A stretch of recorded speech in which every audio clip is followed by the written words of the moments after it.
داؤد علیہ السلام تحقیق ہم نے آپ کو زمین پر خلیفہ بنایا۔ حضرت سیدنا داؤد علیہ السلام انہاں دے بارے ایک روایت آندی ہے کہ جدوں ایک طالوت بادشاہ سی، ان دی جالوت دے نال لڑائی ہوئی اور لڑائی دے درمیان جالوت تو فتح حاصل ہو گئی تے بنی اسرائیل دی قوم نے طالوت نو آکھیا کہ تو وعدہ کیتا سی جڑا شخص جالوت نو مارے گا اس نو دی سلطنت دیواں گا اور اپنی بیٹی دی شادی ان نال کراں گا، تو لہذا اپنا وعدہ پورا کر، یعنی کہ حضرت سیدنا داؤد علیہ السلام نے ادھی سلطنت دے اور اپنی بیٹی دی شادی بھی کر۔ طالوت نے جدے سنیا تے کہنے لگا میری بیٹی بڑی خوبصورت ہے اور داؤد علیہ السلام دا رنگ جڑا ہے بڑا زرد ہے، اس واسطے میں اپنی بیٹی دی شادی انہاں نال نہیں کرنی۔ تو جدو حضرت داؤد علیہ السلام کو پتہ چلیا کہ طالوت نے جواب دیتا ہے تو حضرت داؤد علیہ السلام نے بھی انکار کر دیتا اور فرمایا کہ اگر وہ ایویں کہندا ہے کہ میں اپنی بیٹی کی شادی نہیں کرنی، تو آپ نے فرمایا اگر وہ نہیں شادی کرانا چاہتا تو اسی بھی نہیں کرنا چاہتا۔ ایک روایت کے اندر آتا ہے بالآخر طالوت نے اپنی بیٹی کی شادی حضرت سیدنا داؤد علیہ السلام نال کر دیتی اور اپنی ادھی سلطنت بھی دے دیتی۔ اس تو بعد جدو طالوت اس نے ویکھیا کہ لشکری لوگ جڑے نے حضرت داؤد علیہ السلام نال زیادہ محبت رکھن لگ پے نے، تو طالوت نو اپنے دل وچ خوف پیدا ہویا کہ کدے ایسا نہ ہوئے کہ میری ساری سلطنت ہی داؤد علیہ السلام لے جائے۔ اے خیال کردے ہویا طالوت نے ارادہ کیتا کہ حضرت سیدنا داؤد علیہ السلام مار دیتا جائے، اور حضرت داؤد علیہ السلام ایک پہاڑ دے کنارے جا کے اتھے ایک اللہ رب العزت دا کار مسجد بنائی اور اتھے اللہ تعالیٰ دی عبادت وچ مشغول ہو گئے، اور انہاں دے نال تقریباً 70 آدمی پرہیزگار عابد اور بھی سن جڑے انہاں نال عبادت کردے سن۔ اگر وہ سارے سب رل کے بد دعا کر دیں وہ سارے بنی اسرائیل والے طالوت والے سارے تباہ و برباد بھی ہو سکتے ہیں۔ لوگوں نے آکھیا کہ انہوں نے ہن تنگ نہیں کرنا، اگر انہوں نے بد دعا کر دیتی کہ اپنا کھ نہیں رہنا تو ساری سلطنت بھی کوئی نہیں رہنی۔ طالوت نے جدو یہ گل سنی انہیں بہت بڑا لشکر تیار کیتا اور اپنے نال لشکر تیار کر کے داؤد علیہ السلام نے مارن واسطے اس پہاڑ دے کنارے پہنچ گیا جتھے حضرت داؤد علیہ السلام نے مسجد بنائی سی اور اتنے 70 پرہیزگار اور بھی عبادت کرتے سن۔ رات دے وقت انہوں نے اس مسجد کا گھیراؤ کر لیا، ننگیاں تلواراں ہاتھاں وچ پھڑ لیاں اور مسجد اندر گھس گئے۔ جدو مسجد اندر داخل ہوئے ویکھیا کہ تمام عابدین جڑے حضرت سیدنا داؤد علیہ السلام اور انہاں تمام عابدین انہوں نے مار دے، لیکن خدا دی مرضی ایویں دی سی کہ او جتنے بھی تلواراں والے بیلی سن انہاں سارے نیند دا غلبہ آ گیا، اور آخر کار طالوت اور جتنے بھی ہوندے چمچے سن وہ سارے لشکر والے سو گئے۔ جدو سارے لشکر والے سو گئے اسی وقت حضرت داؤد علیہ السلام مسجد جو باہر نکلے کی ویندے نے کہ طالوت اور ان دا لشکر یہ سارا سو گئے، تو حضرت داؤد علیہ السلام نے انہوں کو ننگی تلوار پھڑ کے ایک پتھر تے ماری، پتھر تے 2 ٹکڑے کر کے او طالوت دے پیٹ اتے رکھ دیتے اور تلوار بھی رکھ دیتی، اور ایک پتھر تے ایک کاغذ لیا ان دے اتے کچھ تحریر لکھ کے رکھ دیتی، چراغ بھی جڑا چل رہا سی انہوں بجھا دیتا۔ انہوں جڑا کاغذ سی ان دے اتے لکھیا گئی اے طالوت اے تیری تلوار ہے، میں تلوار نو پتھر تے ماریا تے پتھر دے 2 ٹکڑے کر دیتے، اگر میں چاہندا تیرے پیٹ تے ماردا تے تیرے پیٹ دے بھی 2 ٹکڑے میں کر سکدا، تو لہذا تینوں خبر بھی نہ ہوندی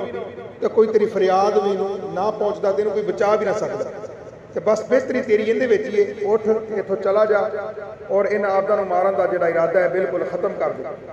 وگرنہ آخرت وچ بھی گناہگار ہوئے گا۔ جدو دن چڑھیا طالوت اپنی نیند تو بیدار ہویا، انہیں ویکھیا کہ اپنی تلوار ہوندی اور ایک کازا ٹکڑا ہے، 2 پتھر پیٹ تے رکھے ہوئے نے، ڈر کے اٹھیا، فوراً پریشان ہو کے بیت المقدس طرف چلا گیا، اور دوبارہ پھر انہیں حضرت داؤد علیہ السلام دے پیچھے چند سپاہی بھیج دیتے کہ تسی جا کے داؤد علیہ السلام ان دی جماعت نو قتل کر کے آؤ۔ جدوں مردود حضرت داؤد علیہ السلام اور انہاں دے ساتھی جڑے پرہیزگار سی انہاں نوں مارن واسطے گئے، اتفاقاً اس رات نو حضرت داؤد علیہ السلام اس جگہ تے موجود نہیں سن، لیکن انہاں دے جڑے ساتھی سن عابد وہ اتھے سن، اور جننے بھی عابد سن انہوں نے قتل کر دیتا، مار دیتا۔ جدو طالوت نو خبر ہوئی کہ سارے عابد لوگ تے مارے گئے، حضرت داؤد علیہ السلام بچ گئے تے در حقیقت ان دا مطلب تے حضرت داؤد علیہ السلام نو قتل کرن دا سی، لیکن وہ مار دیتے دوجے۔ تے طالوت بڑا پریشان ہویا اور حضرت داؤد علیہ السلام نے پیغام بھیجیا کہ میرے کو غلطی ہو گئی ہے، میں اس غلطی دا ازالہ اس طریقے نال کرنا چاہنا کہ میں اپنی بیٹی دی شادی تواڈے نال کرنا چاہنا، تو لہذا میرا عذر قبول کیتا جائے۔ تو جدوں نے قاصد نے یہ آن کے پیغام دیتا تو داؤد علیہ السلام نے آخیا جا انہوں کہہ دے کہ اگر تو اپنی معافی منگوانا چاہنے، اگر تو عذر اپنا قبول کرانا چاہنے، تو پھر حضرت داؤد علیہ السلام دی آن کے گل سن۔ طالوت نے گناہ کبیرہ کی ہے اور بے گناہ مسلمانوں کو اس نے قتل کیا ہے، اور اس نے میرے بھی مارنے کا ارادہ کیا تھا، تو جب تک وہ کسی اور لڑائی میں نہ جائے اور جتنے اس نے عابد مارے ہر عابد کے بدلے اتنے کافروں کو قتل نہ کرے، اس وقت تک میں اتنے نہیں جانا۔ جدو قاصدہ نے واپس جا کے داؤد علیہ السلام یہ ساری گل طالوت نے جا کے دسی، بادشاہ طالوت یہ گلاں سن کے اپنے کردار تے بڑا پریشان ہویا، اور حضرت داؤد علیہ السلام دے فرمان دے مطابق جدو لڑائی دے مار کے جا کے کھڑا ہویا، اچانک ایک تیر دشمن دی طرفوں آیا اور ان دے سینے اتنے لگا، اور سینے تے لگا تو پچھوں نکل گیا، بس ان دی وجہ تو دی جان نکل گئی۔ اے دیکھ کے پورا لشکر جڑا ہے وہ واپس آ گیا، اور حضرت داؤد علیہ السلام نے آن کے خبر دیتی، طالوت کے گھر آ کر اس کی بیٹی سے شادی کی، اور بادشاہ کی جتنی بھی حکومت تھی وہ حضرت سیدنا داؤد علیہ السلام کو ملی، اور اس کے بعد حضرت داؤد علیہ السلام کو اللہ رب العزت نے نبی بھی بنا دیا، جیسے کہ اللہ تعالیٰ فرماتا ہے وَآتَاهُ اللَّهُ الْمُلْكَ وَالْحِكْمَةَ، اور دی اللہ تعالیٰ نے حضرت داؤد علیہ السلام کو سلطنت اور حکمت یعنی پیغمبری سے نوازا۔ ایک روایت میں معلوم ہوتا ہے حضرت سیدنا داؤد علیہ السلام یہودا ابن یعقوب کی اولاد میں سے تھے، جب تخت پر بیٹھے تو ان کے 40 سال بعد ان کو یہ پیغمبری ملی، اور اللہ تعالیٰ نے ان کو اتنی قوت دی تھی کہ کوئی بادشاہ ان کے ساتھ مقابلہ نہیں کر سکتا تھا، کیونکہ اللہ رب العزت نے فرمایا وَاذْكُرْ عَبْدَنَا دَاوُودَ ذَا الْأَيْدِ إِنَّهُ أَوَّابٌ، اور یاد کر ہمارے بندے داؤد علیہ السلام کو جو صاحب قوت تھا اور ہماری طرف رجوع کرنے والا اور ہمارا ذکر کرنے والا تھا۔ دوسری جگہ ارشاد فرمایا وَاشَدَدْنَا مُلْكَ، اور ہم نے زور دیا، ہم نے اس کی سلطنت کو اور ہم نے اس کی حکمت بھی عطا کی، اور فیصلہ کرنے والی بات کا ملکہ بھی عطا کیا، یعنی کہ طاقت بھی تھی، زور بھی تھا، اور بولنے کا ہنر بھی تھا۔ تو جب اللہ تعالیٰ نے زمین کا خلیفہ بنایا تو پھر حکم دیا کہ لوگوں کے درمیان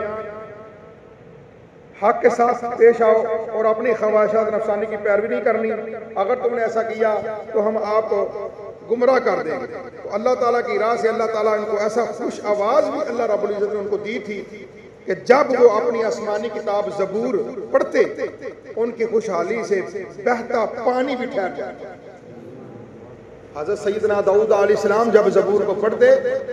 جو پانی چل رہا ہوتا تو آپ کی آواز سے وہ پانی وہاں پہ ٹھہر جاتا، پہلے حضرت داؤد علیہ السلام کی وہ پوری تلاوت سنتا۔ اور ایک اور رات میں یہ بھی آتا ہے کہ جب زمین کے چرند پرند جتنے بھی جانور ہوا پر ہیں یا زمین پر جہاں جہاں کھڑے ہوتے، اگر کوئی پرندہ وہاں اوپر سے اڑ رہا ہوتا تو داؤد علیہ السلام کی آواز کو سن کر وہ وہیں اپنی پرواز کو چھوڑ کے کھڑا ہو جاتا۔ اگر کوئی پیدل چل رہا ہوتا جانور تو وہ وہاں پر ہی کھڑا ہو کے حضرت داؤد علیہ السلام کی تلاوت کو سنتا، اور جتنے بھی جانور تھے جب سنتے تو کھڑے کھڑے سن کے بے ہوش ہو جاتے۔ اور یہاں تک یہ تو جانوروں اور پرندوں کا حال تھا، درخت کے جو پتے تھے جب داؤد علیہ السلام تلاوت کرتے تو وہ جو سبز رنگ کے پتے تھے وہ بھی زرد ہو جاتے، اپنی حالت تبدیل کر لیتے۔ غور کریں، اگر اللہ کے نبی کی آواز میں درختوں کے پتے اپنی حالت کو تبدیل کریں تو پھر بندے مومن کو چاہیے وہ بھی حضور کے نام پر لبیک کہتے ہوئے اپنے آپ کو چینج کرے، اپنے آپ کو بدلے۔ اگر درخت کے پتے بدل سکتے ہیں، انسان کیوں نہیں بدل سکتے؟ اور پھر آپ موم کی مانند ہو جاتے تھے، بڑے بڑے پہاڑ جنبش میں آ جاتے، ہلنا شروع کر دیتے، اور یہاں تک کہ ہلنے سے بھی جب ان کو سکون نہ آتا تو حضرت داؤد علیہ السلام کے ساتھ تسبیح شروع کر دیتے کہ کہیں طریقے سے ہمیں قرار آ جائے۔ جیسے اللہ تعالیٰ نے ارشاد فرمایا یا جبال عوبی معہ والطیر، اے پہاڑ والے جانور رجوع سے پڑھ اور تسبیح کر، اور اسی کے ساتھ کتاب زبور کو بھی پڑھا کرو۔ اللہ تعالیٰ نے حضرت داؤد علیہ السلام پر الہام سے وہ کتاب نازل فرمائی تھی، اور بعض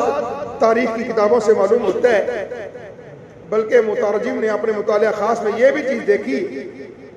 کہ تورات اور زبور میں زیادہ تر جو مسائل تھے وہ امر نہی، وعد اور وعید کے تھے، اور ان کے اندر عبادت کے طریقے جو تھے وہ بہت کم تھے۔ اور زبور پڑھتے وقت حضرت داؤد علیہ السلام کی آواز تقریباً 40 فرسنگ تک پہنچتی تھی، اور اس آواز سے کافر لوگ بے ہوش ہو جاتے، مردہ ہو جاتے۔ در حقیقت یہ اللہ رب العزت نے حضرت داؤد علیہ السلام کی نبوت کا ایک معجزہ لوگوں کو دکھایا،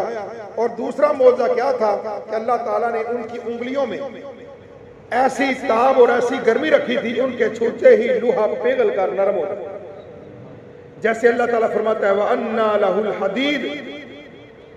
اور ہم نے کیا داؤد علیہ السلام کے واسطے لوہا، یعنی کہ انہیں ہاتھ میں آتے ہی وہ موم کی طرح نرم ہو جاتا، بغیر کسی آلہ اور ہتھیار اور بغیر کسی آگ کے حضرت داؤد علیہ السلام اس کو موڑ دیتے اور موڑ کے اس کی زرہ بھی بنا لیتے۔